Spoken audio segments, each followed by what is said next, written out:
Hello, everybody, and welcome to the Torch Snuffers podcast. I am your host, Colin Connors. With me, as always, is my wonderful co-host, Alicia Garza. Hey, y'all. Also joining me, the always beautiful and clever Patrick. Howdy. And the girl from Canada, Elise Anderson. Hello. And the man with no name, Jack. Hi there. Well, I guess he's one name. Anyways, we got a lot to talk about. I don't know about you guys. Let me rephrase this. I do know. I know exactly what's going on in the heads of my audience right now. You're all in mourning just like me. Simply put, Jeff Varner leaving is the saddest thing to happen to Survivor since Redemption Island. I do not know if we will be able to recover from such a loss. I see no reason why Second Chances should continue. I see no reason why this show should continue. And with that being said, we are ending the podcast. No, not really. Okay, so we do have a whole bunch to talk about. Jeff Varner really is one of my favorite survivors ever. I am going to go off on a tangent. Sorry, guys. This is my show. I can do that. I really do try not to have favorites because I think that it impairs my judgment as a host. And most of the time, I'm just like, it's a TV show. Everyone's going to be fine at the end. But I've loved Varner since the Australian Outback. He made me hate Colby. Varner's from North Carolina. Varner was the very first Survivor player I ever cared about. And I was so excited to see him get a second chance. I didn't think he was going to win, to be fair, but I didn't think he would go out this way. Survivor mourn. When you put all of your eggs in a basket of crazy and unpredictable and volatile, this is what happens. Exactly. They get dropped and smashed. I think Abby wanted to keep him, though. It was more Tasha that was... It was Tasha. And let's blame Tasha and Abby. And, I blame all of them because they all voted his name down. Oh, you're just blaming all the women, Colin. No, I'm also blaming Wu and Savage because Wu could have voted his own damn name down. All right? This did not have to happen this way. Yeah, fuck Wu for not voting himself out. Yeah. Anyways. Okay, so right off the bat, beginning of the episode, we saw Abby getting mad with Tasha for talking to Wu. Now, this was great foreshadowing of what was going to happen at the end of the episode. But for me, I was thinking, why wouldn't this kind of work as a almost cracking point for Tasha and Savage to maybe consider voting off Abby instead? Elise, what do you think about that? Like, are they ever going to vote Abby out? Please vote her out. Well, I think that they didn't think that they had any shot of getting Wu or Varner to vote with them unless they knew they were the ones on the chopping block, and they just voted each other because they knew that it was going to be one of them. But so they needed Abby just to make sure that they still had the majority, because at that point they're still worried that the three will bond together and take them out. So you're saying that maybe they'll vote out Abby next week? We can hope. For the love of God. Okay. And she Jack, is entertaining, though. She is entertaining, but Jack, let's talk a little bit about this, because me and you had a little pre-game discussion about this. What is with these players' obsessions with keeping wild cards? Because if anything, a wild card is more dangerous than your enemy because you never know what a wild card's going to do. Like, why do you think Savage and Tasha don't even seem to be entertaining the idea of taking Abby out? I don't know. It's really confusing to me that all these people are trying to control the crazy instead of just getting the crazy out of the tribe. Because it's a lot harder to predict like how your other tribe mates will act if they're just going to act completely irrationally like Abby does. Mm-hmm. So although you might think that you can like keep Abby on your side, as you see, like, she could, like, look at someone the wrong way, and now, like, that's her mortal enemy, so she's not someone I would want to play with, and I'm upset that she's still on our TV screen. Me too. And, hold on, Elise, did you have something you want to say, or were you just touching your long locks? Oh, I did have something I wanted to say. I think a lot of people are overthinking things and see Abby as a goat without being like, hey, we haven't even reached merge yet. What are we thinking about the final tribal council? There's not even a good chance we're going to make it there. Mm-hmm. I think we saw Varner was thinking that, and clearly that didn't work out well for him. It's just people overthinking, especially in this sort of semi-all-stars, and there's not a whole lot of goats around. I think people who have already played are thinking, who can I take to the end, and that's why they're not getting rid of Abby, when really they should be at this point. Yeah, Abby should have been the first one out. Vita said it, Shireen said it, PG said it, and I'm pretty sure Varner's going to say it tomorrow. Patrick, you wanted to jump in. On the flip side, it just shows how easy it is to grab Abby's vote and still can get control as long as you make her feel wanted. Like, she felt really touched that they actually wanted her, and that's all she ever wanted. She So, wants to be loved. Alicia, does Abby set back the feminist movement just 5 years or 20 years? Where would you range that? No, I'm just being silly. I do want to talk with you about Jeremy and the hidden immunity idol. We have Jeremy and Kelly Wentworth both saying they're going to keep it a secret. Both appear to be keeping it a secret. One, do you think they're actually going to do it? And two, do you think that's good strategy to keep the idol a secret? I think it depends. I think it's a good idea depending on how they handle it. I think Jeremy did a really great thing this episode of really committing to like trying to find it still and impressing upon Fishback that they really had to try and find it. Because I think as soon as you get complacent and because you're sitting there feeling safe and knowing it's found, that's when people can look over and kind of get suspicious and be like, hey, someone's just relaxing on the beach when they had been spending hours and hours every day by themselves. How strange. So I think as long as he keeps up the charade, it's a good move for him. And then, Jack, your thoughts on that? Do you think maybe like Jeremy could, show the idol to get Steven's trust? Because Jeremy said, "Hey, Steven should be I should be JT. Steven should be, Steven." Or do you think he should just keep it a secret? I think for right now, he should keep it secret and keep up what he's been doing. How he has the idol to himself, but he's still going to Steven like, "Hey, we should work together and try to find it to like build that camaraderie." But also knowing that like at the end of the day, no one else is going to find it because he has it. But eventually, I think could be a good idea to show it to Steven or someone else to build up that trust as you get later in the game. But I think so early on, when these relationships haven't really been built and strengthened, it's a huge risk to show someone an idol like right off the bat because you've only known them for a week. Good point. And Elise, if you're me, what I'm thinking is if I have this idol, I'm only going to show it like, oh, I think my teammates might, waver come the merge tribal council. Hey, Joe, you should stick with me because I got this idol. We got this 5 strong. I think an idol can be useful just to gain people's trust, but at this point, you might as well keep it a secret because no one's expecting that it's hidden at challenges. So it's not like you were off in the woods and everyone's looking at you and they're like, well, I might as well show people I have it to gain trust because that's the second best thing than people thinking you have it and you're lying to them. But at this point, I don't think anyone thinks Jeremy or Kelly has the idol, so might as well hold on to it for now. Maybe at the merge, it's a good idea to build trust, but at this point, they don't have to, so why would they? True. Now, moving on from that idol chit-chat, let's talk about one of the interesting things I have in this episode, which was the hero challenge. Okay. So, Devil's Advocate, I'm going to tell you guys both what's going on with me, both sides. One, I hate this idea of the one-on-one challenges. I think it's stupid. I think it's just like, oh, look how strong these guys are. But on the other hand, that might have been the only shot Anchor had at winning a challenge. Patrick, what do you think? Oh, I was so happy when they won. I'm always rooting for the underdogs, and they were kicked out of their camps and had to start from scratch. So I was just really happy to see that. It did turn out to be an exciting challenge, though, in the end, because it was so close. And, just one missed thing by Terry, and it opened it up for Savage. And, yeah, I liked it. And I was happy with the results. So you don't think the idea of the hero challenges is stupid? I wouldn't want to see it every challenge, but maybe once a season. That'd be cool. Okay. And then Elise and then Alicia. I think it was probably just an early birthday present for Probst, so he gets to see all his favorites competing against each other, and without all those pesky girls getting in the way and slowing down the Savages and Deeps and Jeremys of this world. But that's true. Those I pesky hope girls they don't do it again. It was okay. It didn't bother me too much, but yeah, I don't really want to see I'm it again.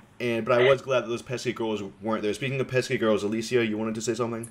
I kind of think it was pretty great. It gives like the actual heroes, I guess, a huge boost of, I guess, like confidence and I guess like the pride of like doing a job well done that then benefits the whole tribe. And you saw at the end how emotional Tasha was seeing the dedication that Savage had to like doing the challenge and winning it for his tribe. So I think it can kind of also help boost tribe unity, even though it wasn't the whole tribe competing.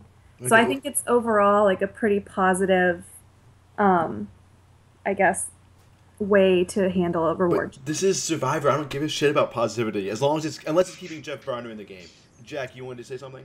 I just want to say that I agree with both Elise and Alicia. And one thing I like to point out is that I'm just glad they did like a reward challenge, because like later on in Survivor, like the past several years, it's always been like immunity and reward all piled in, and like the rest of the show is all strategy. So I like that they had like a separate reward challenge that we used to see back in the day. And that's fair. And I will say it was, of course, nice seeing, Varner and Abby and Sarah and all of them actually eat food, because we haven't seen that in like 3 weeks. Okay. Real quick, does anyone know why, or have any theories why it was Terry doing the challenge and not Joe? I was legitimately confused when Terry's ego.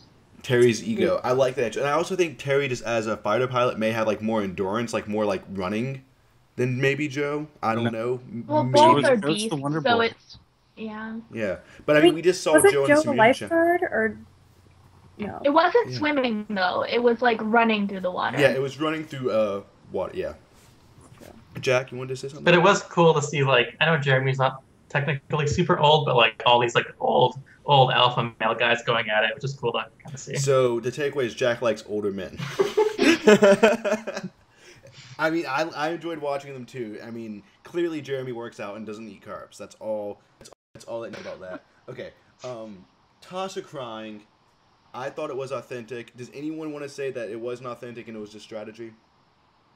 No, that she was touched. Okay. So Tasha. Now, the bigger picture of that is with Tasha, we're seeing her emotional side. We're seeing her strategic side. Alicia, could Tasha be the winner of Survivor Second Chances? She very well could be, or at least she could be someone who you think might have a shot at winning, and then everyone else realizes that and gives her a big ol' axe / blindside. Totally agree. Totally agree. So you guys actually think she's getting blindsided? Is that the consensus? No, well, I think she's definitely a huge contender based on the way she was able to go from the bottom to the top of her new crap tribe, and been able to survive. And I think she's got the skills, but she's also got, it'll become the stigma down like Final Five or whatever, where they want to vote out the threats, like the Malcolms or whatever in the past, when they realize, we can't beat her. And so they have to get rid of her. But she is strong in challenges, though. Yeah, she's such a physical challenge competitor that I was actually surprised that it wasn't going to be her doing the hero challenge. That would have been interesting. And I guess the only saving grace she has is that alliance she had formed early on with the other big guys, that maybe if she were to go with them and somehow did like a Final Five of her, Jeremy, Savage, she could actually, get to the final three that way. Oh my god, Colin, you can't even tease me about that because that would be amazing. It's not going to happen, so... Anyways... We also got to see a little bit from someone we haven't seen for a while, which was Cass. And Cass had the wonderful copy of How to Win Friends and Influence People, which I am holding up right now. And guess what? If you win the winner pick, you can actually win my copy of How to Win Friends and Influence People. I already have a copy. You already have a copy? But do you have a copy of The Art of War or The 48 Laws of Power? Which these are I do. You have a book copy of all of them? So if at least you have a copy of all of them, and so do I, how come I haven't won a damn org yet? You're not a girl. Who knows? Anyways, that's true. Anyways, what I was going to get with is Cass, she read this great book, How to Win Friends and Influence People. She probably read The Art of War, and she probably read The 48 Laws of Power. But do you guys actually think she's changed enough to where she can win? Or I actually think it might be a little bit of a facade. Anyone can jump in on this?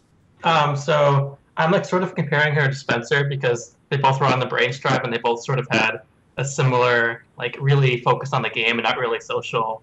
And we saw Spencer fail early on, that he like fell back into his old ways.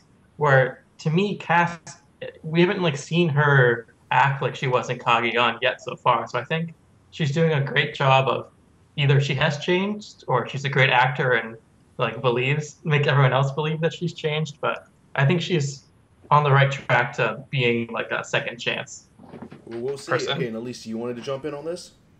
Yeah, I personally thought her move of making Kelly the birthday bracelet was genius. I think that she knew that, she obviously said she knew people were going to think she was making an idol, and when she turns around and gives a bracelet to Kelly instead, it makes people feel a little bit foolish and a little bit embarrassed of themselves for doubting her, and so I think they might second guess their doubts next time they're suspicious of her. Mm-hmm. And give her the benefit of the doubt when maybe at that time they shouldn't at all. I don't know if I buy that, but I understand the logic behind it. Okay, Elise, you want to jump in? I kind of agree with both Jack and Alicia, but I've always loved Cass, but I think it's really good for her that we're being shown. I think she's had at least one confessional every single episode, despite not going to tribal, and especially when this theme that they're building up about will you be able to change or will you not be able to change and just fall back into your old mistakes. I think it's really a good thing for Cass that they're emphasizing how much she's changed this season. And wouldn't that be great if Cass actually won? Well, I guess interesting would be a better word. Patrick.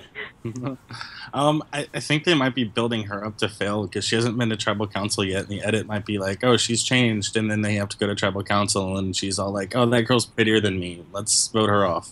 It's like, dun, dun, dun. And it's they like, did hashtag chaos cast. You know, and they might That's be building true. up to fail, which would be hilarious. She's not causing chaos, and yet they have hashtag chaos cast, so... Well, and I guess my big thing is I really don't feel like you can shake that level of luck. Much like Russell and Redemption Island, there's nothing you can do to shake a label like that unless you wait 15 years to play like Jeff Varner, and then you get screwed over by some little bitch named Abby Maria who should have been voted out first instead of your Winnipeg Vetus. Okay, Elise, you want to say something? I think someone who did do a good job of appearing not as nasty as they were seen to be was Tyson in Blood versus Water, because I feel like everyone expected him to be this villain who was talking shit about everyone, and he sure was, still was talking shit to the cameras, but everyone saw him as like, oh, this guy's actually nice on the tribe, and I think that helped him a lot that season. True. And, I mean, I feel like unless you're one of the people who's gotten 0 confessionals the past 3 or 4 episodes, which is, the Sierras and the Keith, probably I would put little Monica in that category. I really do think anyone can win. I mean, Jeff Varner had an astounding amount of confessionals, but, his story is already over, and there's plenty of room for other people to grow, especially since it's literally the same, 7 people going to tribal council over and over again. There's plenty of time for maybe a Cash Redemption story, or maybe a Joe, he's so amazing, he gets $1 million story. Okay. Jack, as the resident Sierra expert, what do you make of her sitting out in her second challenge of the season?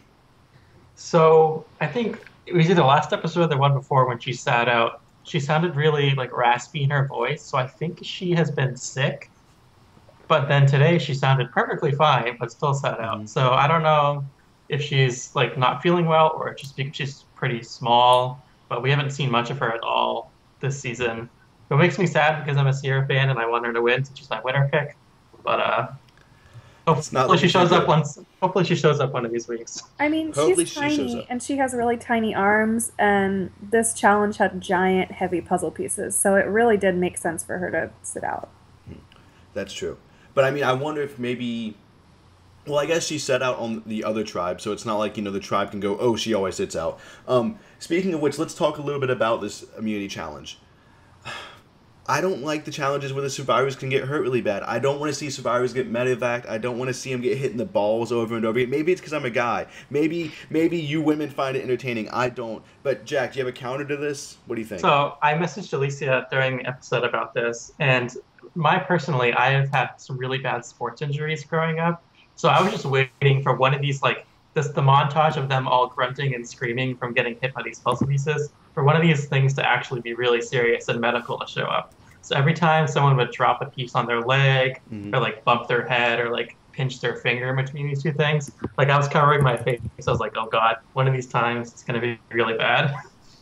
Well, and that's the thing, I mean, it's somewhat entertaining, but I don't want to see Jeff Varner hurt his pinky toe and then get eliminated. I mean, this reminds me, I don't remember the name of the challenge, but it's the one where they basically played basketball. They did it in Heroes vs. Villains. They did it in Samoa. And every time they do it, someone gets hurt really bad. And I'm just kind of like, it's not worth it, guys. Why do they got to have the blindfold? Why can't they just be... I don't know. Patrick, you want to jump in real quick. I wish they had done it where they were handcuffed together with someone and had to do that, because that's always more fun. And I think the injuries are hilarious. What was it, Joaquin? Got in the nuts 8 times. Well, that was funny because it was happening to Joaquin. So, but Patrick, you're big into men being handcuffed. Is that... Am I reading into your words correctly? It doesn't... No, it's just when they have to work as a team. That's always fun. But yeah, it's fun when you see someone get hit in the nuts. I mean, there's millions of YouTube videos of just that with millions of views. See, So you're I'm in saying the I totally should do that? opposite camp from that. It was actually legitimately stressing me out to watch this challenge because you just saw people's legs get crushed, people's toes get stomped, people like bowling over puzzle pieces or like tripping and landing on puzzle pieces. And I mean, in last week's promo for this episode, you actually saw someone go down really hard. And so the whole time I was kind of nervous that that was going to translate to a serious injury that someone might have to get medevaced or get medical attention.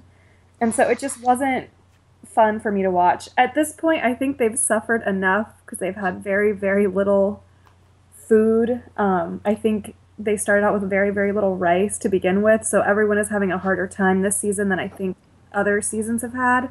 And so to then add to it where one of the challenges is basically like you're going to get wrecked, it just kind of sucks. And I'm going to say something I haven't said in quite some time, but I completely agree with you, Alicia. All right. Now, one last thing I wanted to touch up on. Oh, did Elise, you want to jump in real quick?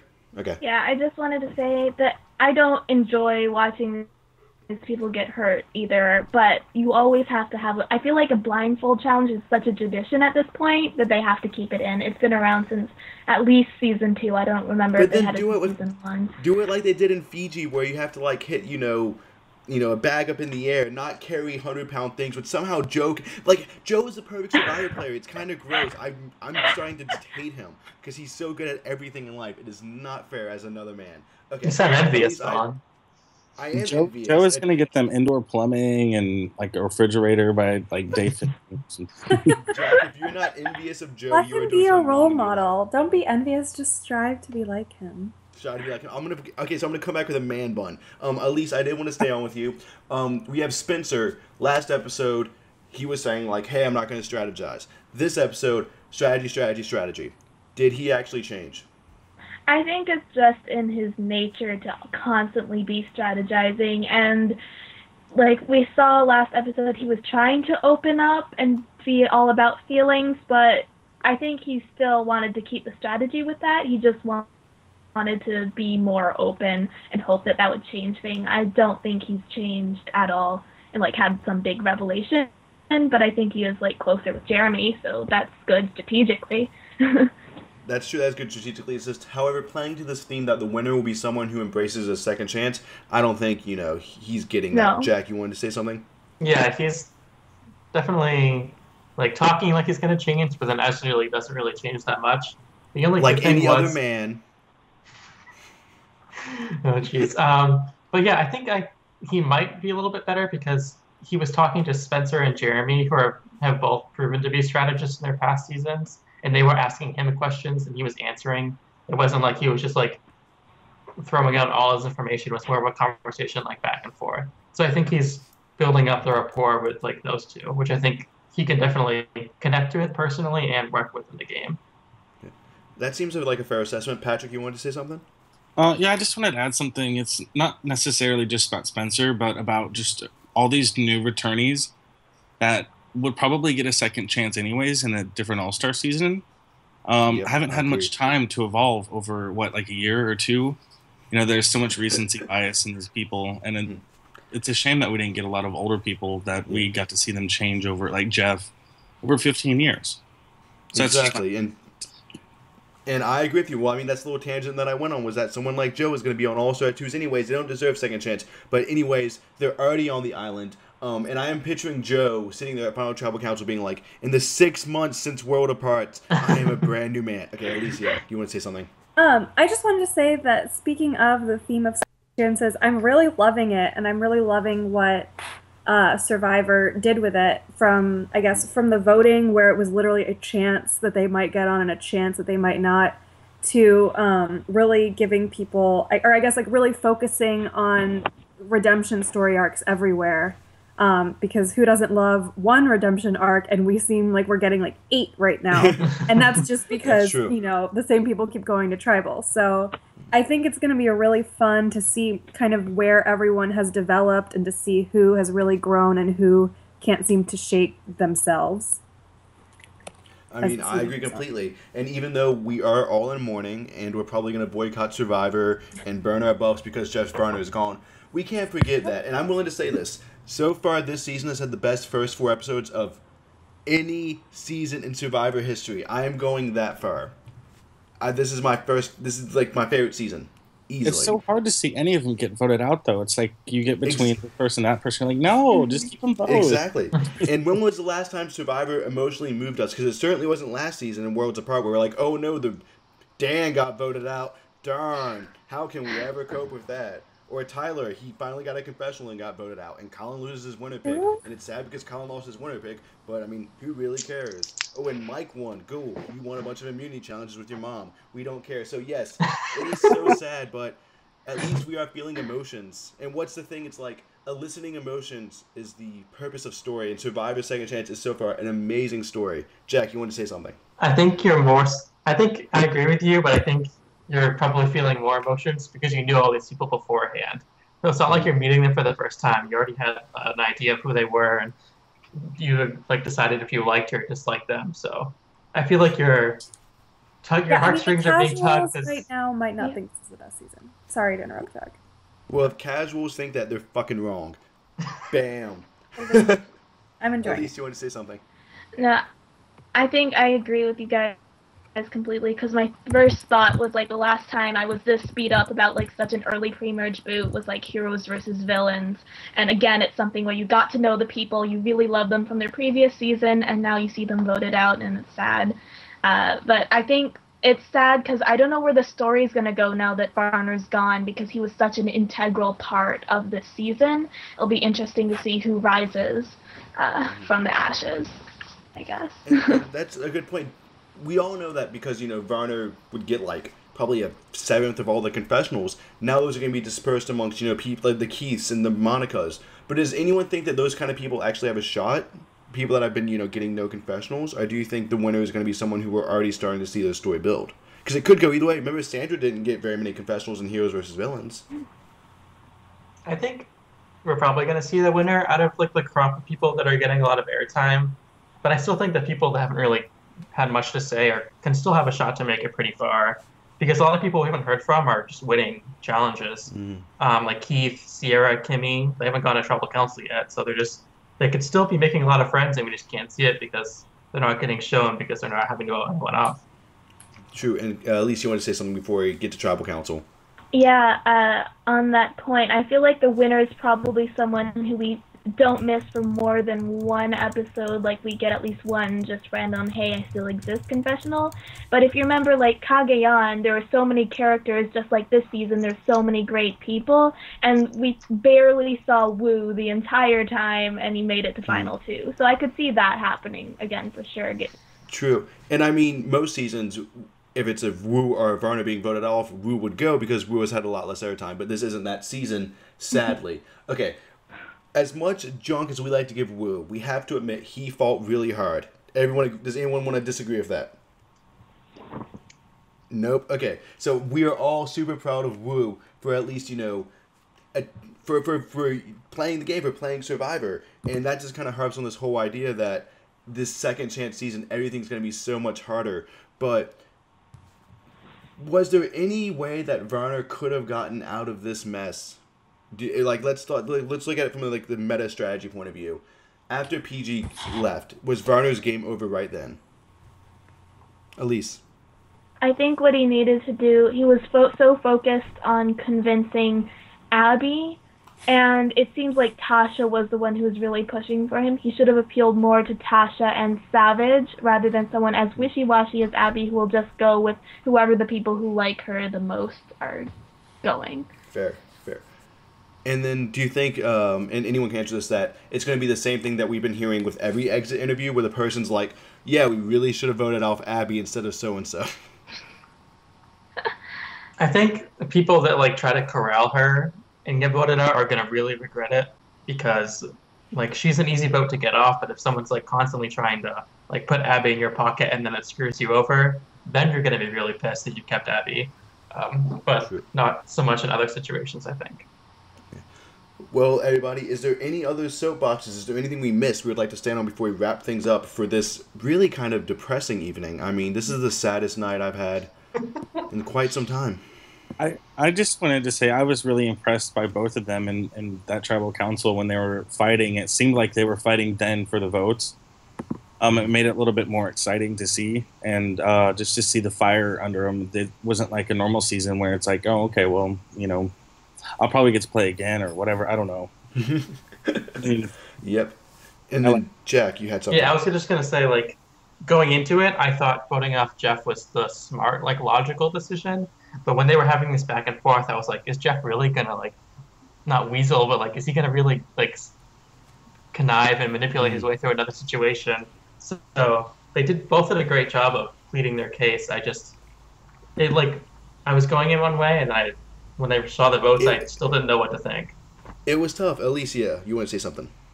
I just think it was kind of weird the way he handled things at Tribal, because he's sitting there hugging Abby and telling her he's like to the end with her, and he's like never gonna write her name down. And how do you feel as Tasha and Savage sitting there with like actual power and being like, oh yeah, let's just keep around this guy that's devoted to someone that isn't me. Like, that's insane. He did appeal to them though. At one point. That's true. He appealed to them, but I agree with what Alicia is saying. He didn't appeal to them in the same way he appealed to Abby. All of his speeching was basically, Abby, I've never wrote your name down. And yes, he did direct something to Tasha and Savage, but it wasn't anything as, emotionally laden, I would say. I mean, it was bad. Like, if someone's sitting there next to me pledging their devotion to someone that isn't me, like, bye. Like, okay, then you're not as useful to me as I would like you to be, so goodbye. Good point. So, I believe that wraps things up for this fourth amazing episode of Survivor Cambodia Second Chances. I can't wait to see what kind of fun we get into next episode as Abby gets voted out. Because they're going to lose the immunity challenge, and Savage is going to be like, I want to win, let's vote out Abby. Anyways, this is what I think is going to happen. I want to thank Patrick for joining us. I want to thank Jack for joining us. I want to thank Elise for joining us, and Alicia for joining us. And I want to thank you listeners for mourning with us, because today is a tragedy. Bye. See ya. Bye.